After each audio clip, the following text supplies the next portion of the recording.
নমস্কার, আমি ডক্টর রূপশ্রী দাশগুপ্ত। আমি একজন senior consultant working in Apollo multispeciality hospitals. I am a robotic laparoscopic gynae oncosurgeon. আজকে আমি আপনাদের সাথে পোস্ট মেনোপজাল ব্লিডিং এর কথা নিয়ে আলোচনা করব। মেনোপজ মানে কি? যখন আমাদের পিরিয়ডস 1 বছর অবধি বন্ধ হয়ে যায়, উই কল দ্যাট মেনোপজ। এরপরে ব্লিডিং আর হওয়া উচিত না।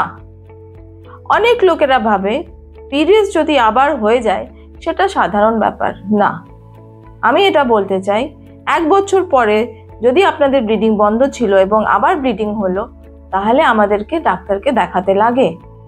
90% কেসেসে এটাতে ক্যান্সার নেই, কিন্তু 10% কেসেস রিস্ক থাকে যে জরায়ুর ভেতরে কিংবা জরায়ুর মুখে সার্ভাইকাল ক্যান্সার, এন্ডোমেট্রিয়াল ক্যান্সার ধরনের জাতীয় জিনিসের, কিংবা আপনার জরায়ুর মুখে আমাদের যেটা এরিয়াটা বাইরের এরিয়া ওয়ালভা, সেখান থেকে যদি ব্লিডিং হচ্ছে তো ওয়ালভাল ক্যান্সার, এই সব জিনিস আমাদেরকে ডাক্তারকে দেখিয়ে রুল আউট করা দরকার থাকে।